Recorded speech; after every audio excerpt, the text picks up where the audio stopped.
Senhoras e senhores, bem-vindos ao episódio número 16 do nosso podcast Cantada de Pedreiro. E é uma realização da equipe de marketing da G1 Imob, que estão aqui na retaguarda, nos dando todo apoio, como sempre. Na minha frente aqui, o CEO da G1 Imob,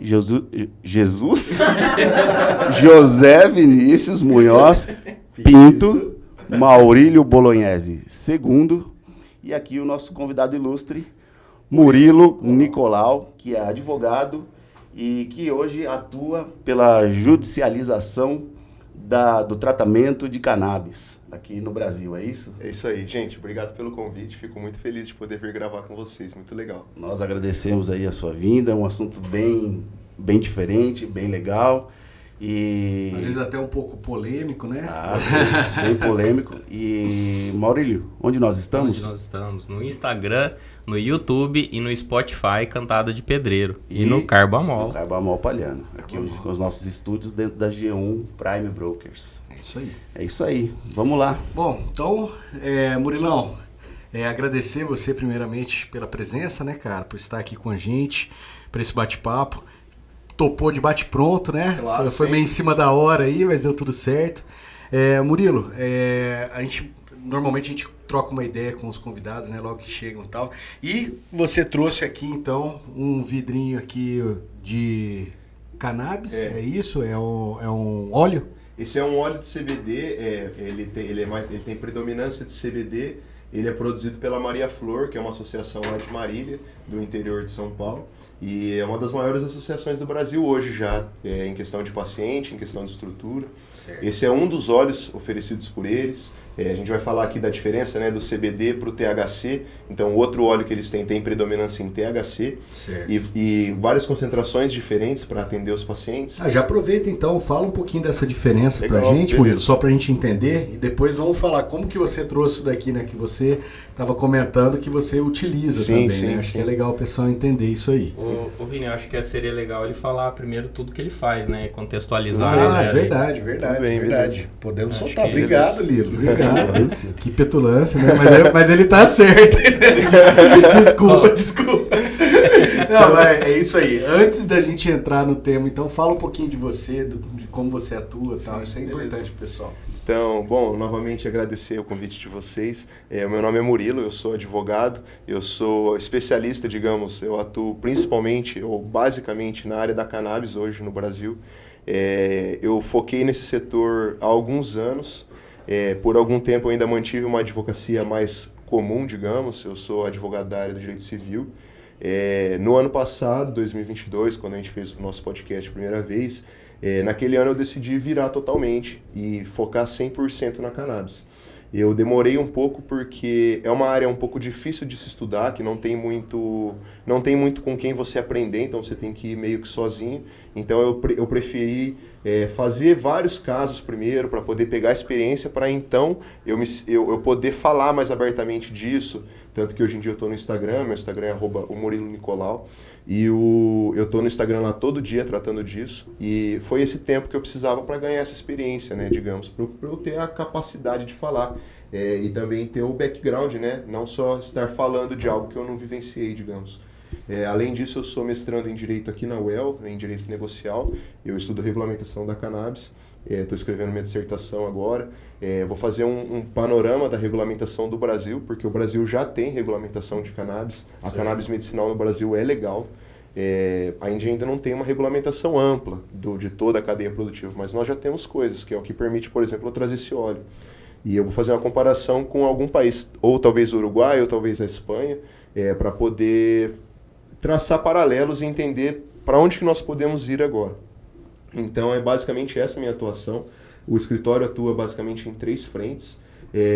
Nosso escritório é em Londrina, inclusive, ali na beira do lago, quem é daqui, na frente da casinha do Papai Noel, né? Quem é de Londrina, se eu falar isso, todo mundo sabe onde é. É perto da imobiliária. Perto da G1. Perto da G1, do lado da G1 ali. Então, são 3 frentes, basicamente, que é o habeas corpus de cultivo, para quem precisa fazer o autocultivo medicinal, plantar a planta em casa para ter acesso ao seu óleo, porque, basicamente, geralmente não consegue comprar o óleo, ou porque tem alguma condição específica que dependa do cultivo. É a judicialização dos tratamentos, que é para a pessoa que precisa do acesso ao tratamento via judicial, então, ou o SUS vai custear, ou o plano dela vai custear. E também eu faço consultoria de empresas e de associações. Como eu estava falando com o Maurílio, eu basicamente, o que eu mais gosto de fazer é analisar a viabilidade de empreendimentos. Então a pessoa chega com uma ideia, eu estou querendo abrir uma importadora de cannabis, fazer isso, será que dá? Aí eu vou lá e vou fazer a viabilidade, vou dizer, olha, a minha opinião é essa, você podia seguir nesse caminho. Que legal. Porque, como eu falei, eu sou da área do direito civil, que envolve direito empresarial. Eu gosto muito da parte empresarial. Então, hoje em dia, grande parte do meu trabalho é opinar, inclusive nas empresas que eu atendo, sobre caminhos, como seguir, como aumentar faturamento, o que fazer. Eu advogo, por exemplo, para um clube de pacientes, é uma empresa de Valinhos, interior de São Paulo, que fornece óleos de altíssima qualidade, produzidos inclusive no Brasil, e com várias formulações, eles têm até cápsula, por exemplo. E aí eu entrei com eles tinham, acho que, 20 pacientes, agora eles estão com 100 pacientes. Então nós crescemos muito rapidamente, assim. E junto cresce o faturamento, junto cresce tudo, né? Então é isso. Você comentou aí sobre os planos de saúde, sobre a cobertura dos planos de saúde. Hoje, apesar de você dizer que está regulamentado o uso medicinal de cannabis, por vias administrativas, nenhum plano de saúde cobre. Ainda eu não tenho notícia de nenhum plano que esteja cobrindo. Administrativamente não, só via judicial. Sim, mas isso eu tenho certeza que vai mudar rapidamente. E eu explico por quê. O tratamento com cannabis, ele é um tratamento muitas vezes muito mais barato do que certos tratamentos que temos por aí. Então, se a gente está falando de um frasco de um óleo muito caro, a gente está falando de um frasco de R$1.000, por exemplo. É um valor alto, claro. Sim. Mas só que existem tratamentos que custam R$100.000. Então, logo vai se perceber a viabilidade de oferecer esses tratamentos no Brasil. Então, ainda os planos não... Eu acho que eles ainda não estão se preparando para isso, mas isso ainda não é uma discussão muito ampla, mas já está acontecendo. Legal. Já está acontecendo. Basicamente, se você quer ter acesso a cannabis no Brasil hoje, são 3 vias, digamos, ou 4, que é o autocultivo, você fazer o seu cultivo em casa, que é muito específico, que é para situações muito específicas. Eu acho que existem caminhos melhores. Por exemplo, você comprar um óleo pronto. Sim. Esse óleo aqui ele custa R$300, 30 ml. Para uma pessoa que vai tomar aí uma dose mais baixa, por exemplo, eu tomo 6 gotas por dia. 6 gotas por dia vai dar quase 50 dias um frasco. Você toma para ansiedade, né? Eu tomo para ansiedade, sim. Eu sou paciente medicinal de cannabis para ansiedade. Eu sou ansioso desde criança. E no meu caso, para mim, melhorou muito. Eu tenho acompanhamento médico, eu tenho acompanhamento psicológico e eu estou muito bem. E tirando uns surtos aí, né, que todo profissional tem de vez em quando. Esse uso aí, ele não é associado a nenhum outro medicamento? É a única coisa que você utiliza? Essa é a única coisa que eu utilizo, mas eu já não utilizava nenhum medicamento. Certo. Eu nunca tomei medicamentos, porque nunca me foi prescrito, então, pela minha condição, né, mas me melhorou muito, principalmente o sono. E quando eu comecei a tomar, eu percebi que eu vinha tomando muita cafeína, por exemplo, então eu tomava muito café. Então, quando eu melhorei, quando eu fiquei menos ansioso, eu percebi isso aí, que alinhou várias coisas, né? A cannabis, falando de uma forma simplista, porque eu evito falar sobre cabimento de tratamento, por ser advogado, não ser médico, né? Perfeito. Mas de uma forma simplista, ou até pela minha visão pessoal, a cannabis ela é um tratamento, vamos supor, você está tomando para dor crônica. Às vezes aquela dor crônica não vai resolver na hora. Não é uma coisa igual um anti-inflamatório que vai tirar a dor. Mas talvez você vai dormir melhor. Então, se você dormir melhor por 10 dias, talvez essa dor melhore, talvez não. Talvez melhore em outras áreas da sua vida. Então, Sim. Os médicos falam de melhora do quadro geral do paciente. Essa é uma coisa bem interessante da cannabis e que eu acho que vem muito agora, nesses próximos anos, por eu ver uma nova tendência na medicina em si, de olhar para as coisas de uma forma mais ampla. Não olhar só, por exemplo, tá com dor de cabeça, toma um lisador. Não criticando de forma alguma, mas entender que as coisas têm efeitos muito mais amplos. Sim. Então, quando a gente está falando, por exemplo, de número de afastamentos do INSS, vocês têm funcionários, muitas pessoas se afastam no Brasil. A maioria dos afastamentos são doenças relacionadas ao psicológico. Então, certeza, cara. você mesmo falou, né? A gente estava falando, né, antes de iniciar, a questão da ansiedade, né? Ontem mesmo, na reunião que nós tivemos aí com a equipe de terceiros, eu brinquei com o pessoal, falei, vamos ver se tem alguém aqui que não é ansioso, né? Perfeito. E a galera tem, o vendedor, né, quem depende exclusivamente de comissionamento, cara, tende a ser mais ansioso ainda.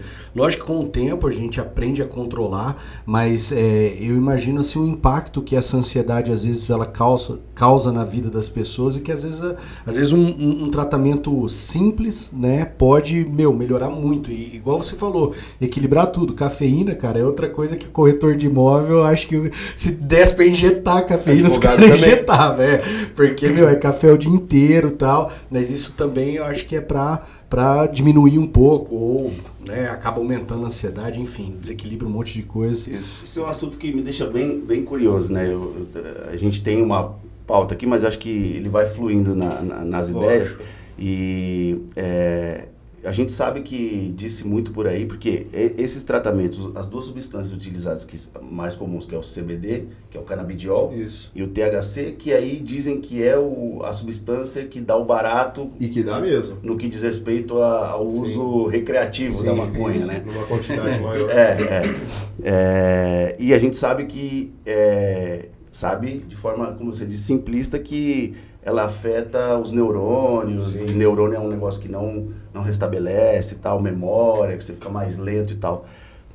Quando você fala de tratamento com essas substâncias, isso também, é um efeito colateral, é uma consequência? Nossa, é uma pergunta ótima essa.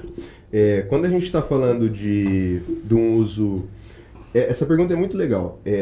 Antigamente, até hoje muita gente usa essa diferenciação, né, do uso recreativo para o uso medicinal. Muita gente já abandonou essa diferenciação e fala do uso adulto.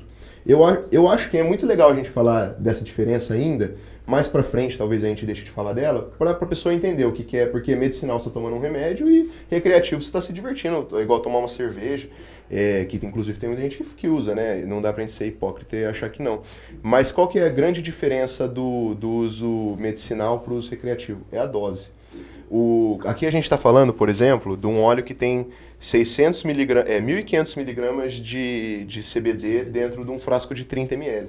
Então, se a gente fizer um cálculo rápido aqui, em 1 ml, que são mais ou menos 20 gotas, tem 50 miligramas. Se você tomar 20 gotas disso aqui, você vai estar ingerindo só 50 miligramas. Vamos supor que você faça um consumo recreativo. O consumo recreativo ele é uma dose muito maior. Fumar. Isso, fumar. É uma dose, ou comer, né? É uma dose muito maior. A gente tem que, vamos falar de uma cannabis de alta qualidade do mercado irregular. Ela vai ter até 20% de canabinoides, principalmente THC, numa grama. Isso é uma cannabis muito forte. Isso significa que 1 grama vai ter 200 miligramas de THC. 200 miligramas seria equivalente a 4 ml disso aqui. Então, mais que um frasco. Não, é um sexto do frasco aqui. Um sexto do frasco, sim. Assim, tem pessoas que fazem tratamentos com altas doses, como, por exemplo, o autismo. Mas o tratamento normal, eles são doses bem menores. E aqui tem que fazer essa diferenciação que eu nunca vi nenhum médico dizendo desse tipo de efeito colateral. Os efeitos colaterais da cannabis são bem mais brandos, que é tontura, sonolência. Então, eu acho que não há esse risco, entendeu? Existem sim riscos hepáticos, de uma alta dose, mas isso qualquer medicamento, né? Sim. Então, eu acho que é tudo uma questão de você pesar os prós e os contras, né? No meu caso, por exemplo, valeu muito mais mesmo que eu esteja exposto a algum risco de saúde, que eu acredito que não, valeu muito mais eu estar tomando óleo do que estar exposto a esse risco da minha ansiedade 24 horas por dia. Eu também convivo com um negócio desse e a gente sabe o quanto é ruim. Se você for ler, a gente está falando isso aí, dos efeitos colaterais. Mas você pegar uma bula de remédio convencional, você lê a bula, você não toma o remédio. Não toma. Porque é uma coisa, até chega a ser uma hipocrisia, né? Porque o medicamento, que é uma droga também, né? Que é medicamento regulamentado, eles têm muitos efeitos colaterais possíveis dentro de uma cadeia. Você pegar uma bula de um Dorflex, você vê que lá tem N possibilidades apocalípticas do negócio, né? Então, Interessante isso daí. Eu acho que é por isso que esse tipo de tratamento vai vir com muita força. Não porque não há efeito colateral, existem sim, claro, como todo tratamento, mas os efeitos colaterais são muito mais brandos. E então a pessoa ela consegue, e inclusive a vantagem de um óleo é a pessoa poder equilibrar a dose dela. Geralmente o médico ele passa doses-alvo. Ele vai falar assim, olha, você vai iniciar com 2 gotas de manhã e 2 à tarde. Dali 3 dias você vai tomar 3 gotas de manhã, 3 gotas à tarde. Aí eles estipulam até uma quantidade, para você não arrebentar, mas até você se sentir legal dentro dessa dose-alvo aqui, você pode ficar. Estabilizar. Até porque vai ter um dia pior, vai ter um dia melhor. Na ansiedade tem dia os tratamentos psiquiátricos são assim também. Quando você faz a introdução de medicamento, você tem a fase de adaptação, que você começa com doses menores e vai crescendo. Agora, o sonho do ansioso, que é tratado psiquiatricamente, desmamar do medicamento em algum momento, né? Você toma durante um tempo para equilibrar e o sonho do cara é não precisar mais se livrar do medicamento.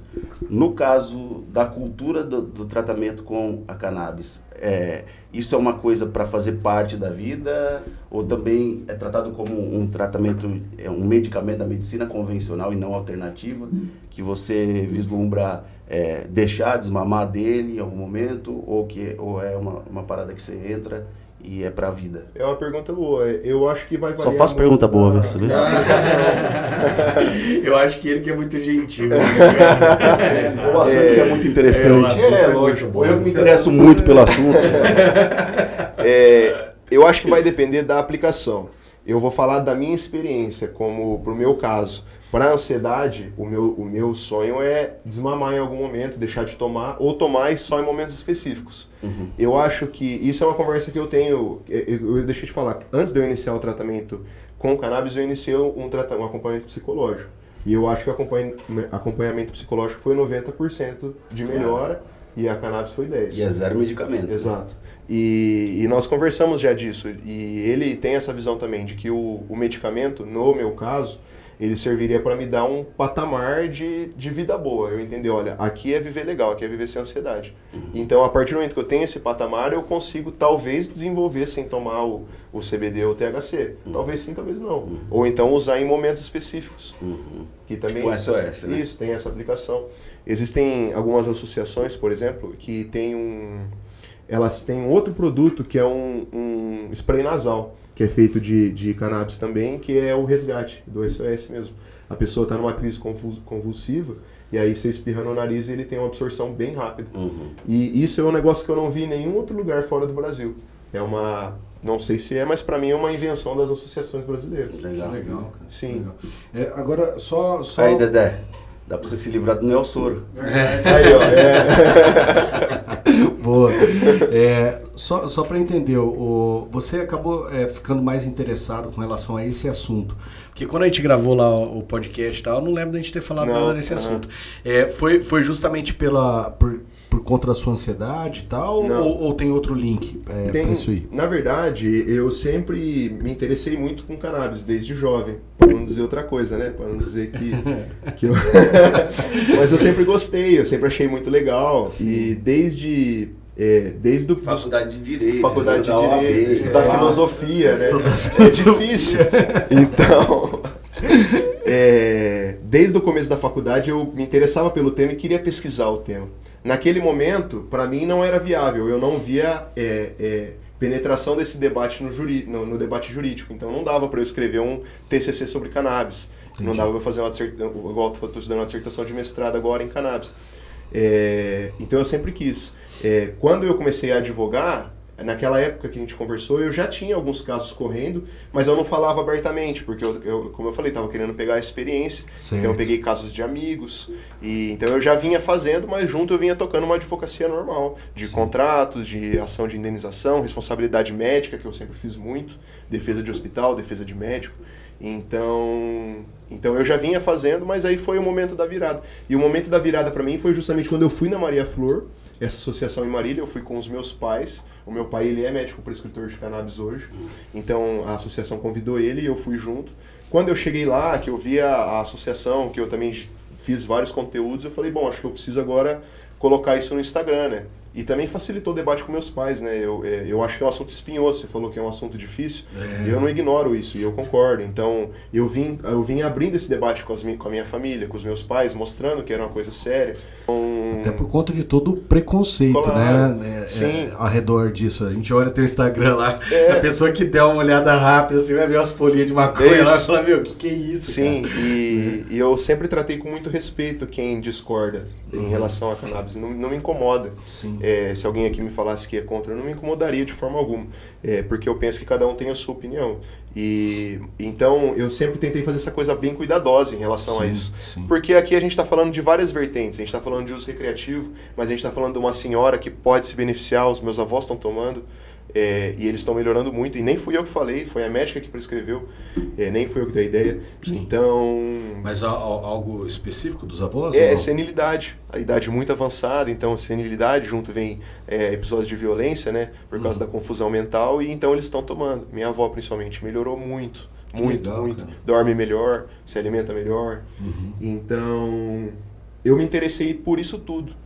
Em dezembro do ano passado, eu fui para o Uruguai, na Expo Cannabis, que é uma das maiores feiras da América Latina de cannabis medicinal e também cannabis recreativo, que lá é mais aberto.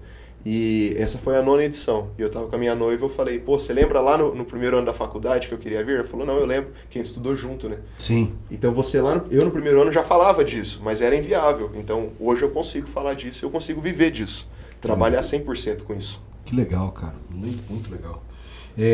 Eu anotei também algumas coisas aqui com relação, por exemplo, a abrir uma empresa de cultivo, né, no Brasil. A gente fala aí, né, do agronegócio, né, isso aí não daria também para fazer um link com isso, porque não deixa de ser uma oportunidade de mercado, né, cara? Então, como que hoje é isso, a questão do cultivo? Porque eu sei, né, tem tanto a esfera industrial, né, ou coisas maiores, e tem também a questão de você fazer o autocultivo, como você comentou aí. Como que é o acesso a isso? Como que está o mercado? Você falou que está bem linkado essa parte de consultoria também para empresas e tal. Sim. Como que você enxerga isso aí? Como que existem oportunidades no mercado, acredito, né, dada a crescente, porque tem muita gente falando do assunto agora, né, cara? Sim. Assim, a gente percebe que é uma coisa mais acessível. Só pegando um gancho aí, há alguns anos atrás, em torno de 7, 8 anos atrás, eu trabalhei com uma pessoa que tinha uma filha que ela não podia, ela tem uma doença bem rara que eu não lembro o nome, mas ela não podia praticar exercício porque daí ela convulsionava. E o tratamento que daí tinha para isso seria o cannabis. Mas, eu lembro que na época o acesso era muito restrito. Sabe? E nem deve fazer tanto tempo. Não, faz 7, 8 anos. Então você imagina, agora você trazendo aqui, colocando em cima da mesa, tipo, um negócio que se tornou, teve uma velocidade, eu acredito, né, de acesso, tudo. E agora voltando para a pergunta, né, a questão mercadológica, de produção, de cultivo, como que funciona isso daí hoje? Eu acho que isso é o assunto mais legal da gente falar, porque afinal a gente está dentro da G1, que é uma empresa que reúne pessoas que são de vários ramos, mas que são empresários, que são investidores, que têm fazendas. Isso. E isso é uma área muito legal da gente tratar. A cannabis no Brasil, ela já está regulamentada do ponto de vista da Anvisa. Então, dentro da Anvisa ali, ela permite que você importe alguns produtos de cannabis para o território brasileiro, eles chegam na tua casa, e ela permite que algumas indústrias farmacêuticas coloquem na farmácia, como por exemplo a Pratidana Duse, que é paranaense, e que tem um óleo de canabidiol na farmácia já, você vai lá e compra. Sim. Do ponto de vista fora da Anvisa, não existe nenhuma outra regulamentação da cannabis. Então isso impede que haja cultivo, isso impede que haja produção industrial, isso impede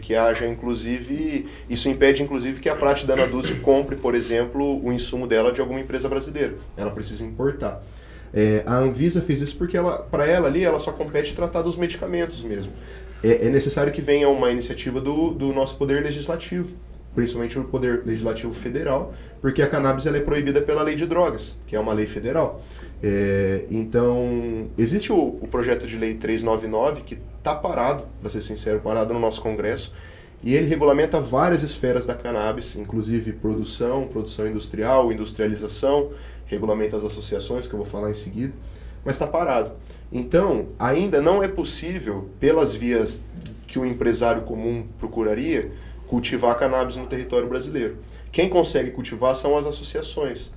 Eu falo do empresário comum porque quem é empresário, ele quer abrir uma empresa limitada, ele não quer abrir uma associação para ter cinco pessoas no conselho diretivo, se é aquela coisa, ele quer abrir uma empresa limitada, Sim. emitir nota fiscal, ele não quer ter uma função social sim, mas ele não quer ter uma finalidade filantrópica. Sim. Talvez queira, mas não é a intenção. Isso. E essa é a intenção da associação.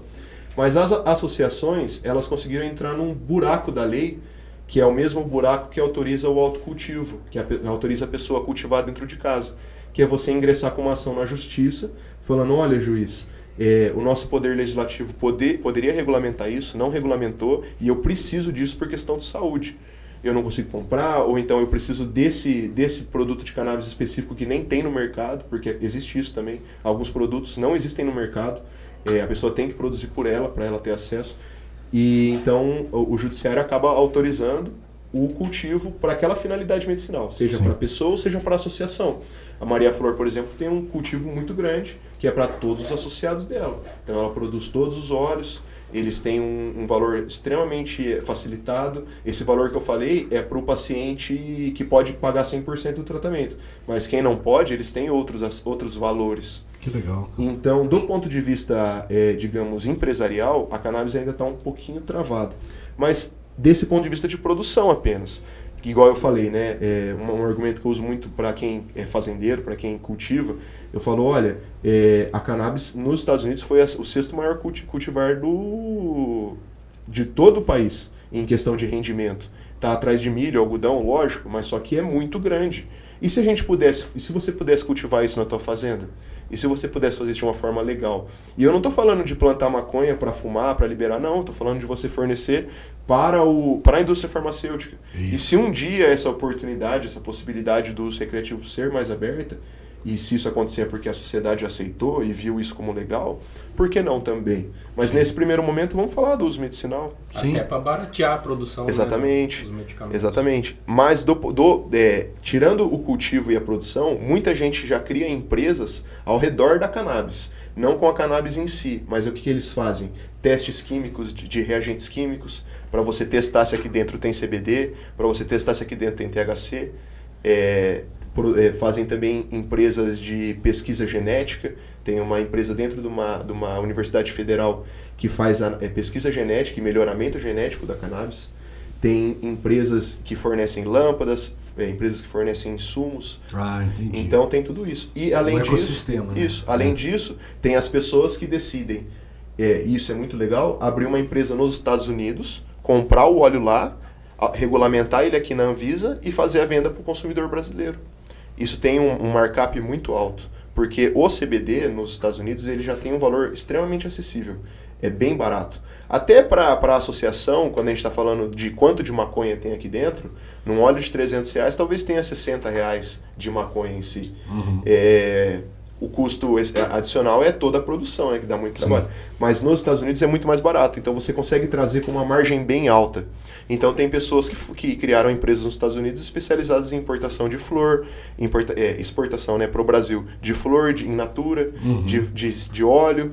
Então tudo isso é possível desse ponto de vista empresarial, entendeu? Sim, sim. E do ponto de vista imobiliário, eu já vejo algumas associações tendo que alugar ou tendo que comprar pedaços de terra para eles poderem fazer o cultivo deles, dentro de chácaras, dentro de fazendas. Entendi. E isso é uma coisa que eu acho que vai aparecer. Vai ser bem específico, claro, mas você poder oferecer um espaço que tenha uma sede e um espaço de cultivo. Isso vai acontecer no nosso mercado imobiliário. Vai. Legal. Que legal. E, assim, uma coisa bem básica, a gente sabe que você não é médico, né? Você é advogado, mas quais que são os usos mais comuns, né? Para esse tratamento da cannabis com fim medicinal? Eu vou te falar dos mais comuns que eu tenho no meu escritório, do que eu mais vejo. Número 1, ansiedade. Assim, disparado. Além disso, alguns tratamentos de câncer. Aí são tratamentos coadjuvantes. A cannabis não entra para tratar o câncer. Sim. mas entra para tratar o bem-estar, para melhorar o sono, para dar disposição, para a pessoa ter fome. Além disso, fibromialgia. Fibromialgia são casos clássicos, porque é uma doença muito difícil de tratar, né? De diagnosticar, de tratar. Então, casos clássicos, e são casos muito vitoriosos na justiça, os casos de fibromialgia. Que é dor crônica. Dor crônica, E também o autismo. A gente, antes de entrar aqui, eu estava falando de uma associação que eu atendo em Curitiba, que é a Cura, e eles iniciaram justamente para fazer o tratamento da filha. A filha deles, a Luna, foi diagnosticada com autismo com 2 ou 3 anos de idade, bem jovenzinha, e na época eles ainda não tinham acesso ao óleo importado. Eles conseguiram comprar algumas vezes, mas era muito caro. Ainda é caro. Num momento de desespero, eles fizeram um óleo com o que eles tinham ali à disposição deles, e ela aceitou muito bem. Eles relatam que do óleo importado ela tomava 8 gotas, quando eles testaram um óleo de origem caseira que eles tinham feito, ela passou a tomar 2. Por quê? O óleo importado só tem CBD.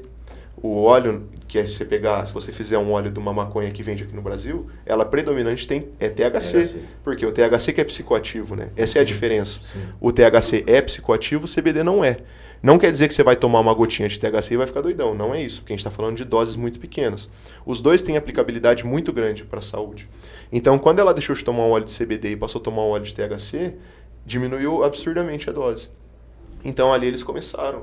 Tanto que as primeiras vezes que eu fui atender eles me falaram, a gente tem um cultivo pequeno.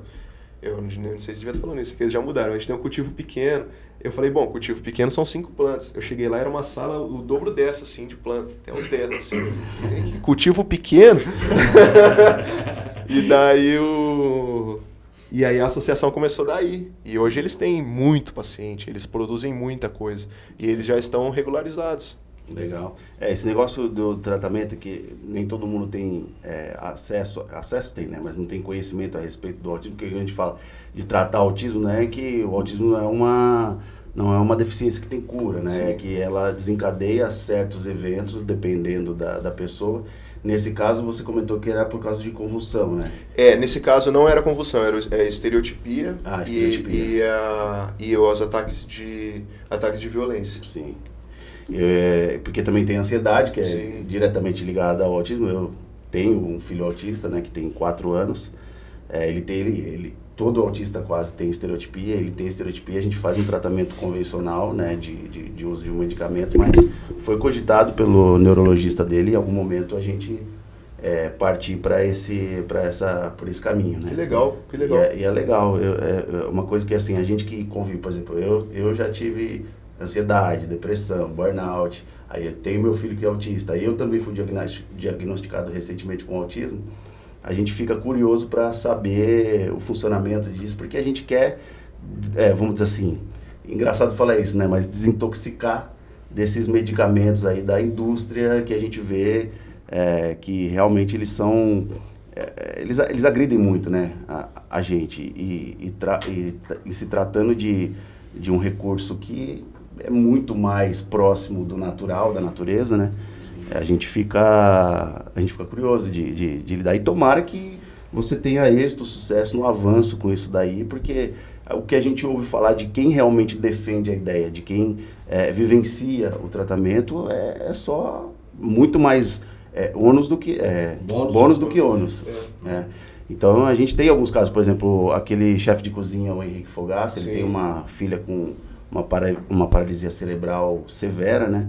E ele faz uso e defende. Eu acho que é uma coisa que as pessoas deveriam se informar mais, sabe? Porque existe muito paradigma em cima, muita crença limitante por causa da desinformação. Muito preconceito, né? Isso é muito complicado, né, cara? Hoje eu vejo muito, como eu entrei forte no Instagram, eu vejo muito que a pessoa, todo mundo quer conhecer. Principalmente quando a gente está falando de uma gotinha, né? Eu não trouxe aqui uma planta de maconha, eu trouxe uma gotinha. Então a pessoa já, assim, pode ter o preconceito porque é maconha, mas já não é uma coisa que agride tanto ela. Eu queria tomar. Eu falo, você já foi no médico? Não. Esses são os médicos que eu conheço que são prescritores de cannabis. Marca com algum deles. Se você quiser ter um acesso mais barato, você pode pedir um óleo de associação. Se o médico aceitar, porque é a escolha do médico junto do paciente, pede um óleo de associação, as associações são essas, custa isso, isso, isso. Ah, você quer importar? Então, ó, tem essas empresas que vendem, então é você fornecer o caminho mesmo. E hoje demora para importar? Não. A autorização da Anvisa, ela sai na hora. Você vai... Porque o primeiro passo para você se tratar com cannabis, vamos falar disso, é ir no médico. Hoje não precisa ser só um médico. Pode ser o médico, pode ser o dentista. Já tem alguns fisioterapeutas que prescrevem. Isso ainda é um pouquinho difícil, eu ainda não tenho muita certeza, mas eles estão prescrevendo e as pessoas estão conseguindo importar os óleos. E também o médico veterinário, para os pets. Em algum desses profissionais, você vai, pega a prescrição. Tendo a prescrição de uma associação, você se habilita na associação e compra. Para você importar, você entra na Anvisa, faz o pedido de autorização, a autorização de importação sai na hora e você faz a compra. Entre a compra e chegar na tua casa, pode ser que demore aí alguns 20 dias úteis. Tem empresas que já entregam em 15 dias corridos. Mas aí vamos falar um mês mais ou menos para chegar na tua casa. Isso demora um pouquinho. Mas o procedimento em si já não é mais tão demorado. Não é tão burocrático. Não, assim, porque eu venho de uma realidade um pouco anterior de que a pessoa importava e não existia a autorização da Anvisa e esse produto era perdido. Sim. E aí ela estava com a filha lá tendo 20 convulsões por dia e ligando na Anvisa, eu não sei onde está, teu produto foi apreendido. Olha que desespero. Então, isso é uma coisa relatada num documentário que está no YouTube, que agora me fugiu o nome, eu sempre esqueço do nome desse documentário. Mas relata a história dessa mãe com o advogado dela, que é o Dr. Emílio, que é um advogado lá do Rio, que é assim, referência. Ele, o sócio dele, o Ricardo, referências na área. Abriram um espaço que hoje eu ando, sabe? Eu sou muito grato a eles, a todos que vieram antes, porque esses caras apanharam. Nossa. Eu nunca apanhei por falar de maconha. Sim. Seja porque eu respeito a opinião alheia, seja porque hoje em dia é mais aberto, mas eu vejo que, voltando ao que a gente está falando, a maior dificuldade da pessoa é como começar.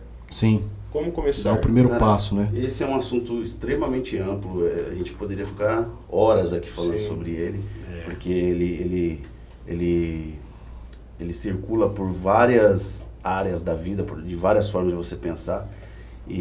Mas infelizmente o nosso tempo ele é um pouco curto aqui. Eu acho que a gente poderia gravar um segundo episódio a respeito do assunto e entrar na parte mais polêmica ainda do negócio, porque vale a pena a gente debater essas coisas. Eu acho que aí que está a beleza do negócio, a gente conseguir debater os assuntos. E eu acho também, Renato, que dado tudo que o Murilo falou aí, isso tem muita aderência com a nossa cultura também, né, cara? Que cultura, quando eu falo da empresa, né? Nossa, de melhorar a vida das pessoas, né, cara? De cuidar dos funcionários. De cuidar da galera e tal. E assim, a gente coloca muito, a gente tornou isso um mantra aqui dentro, melhorar a vida das pessoas.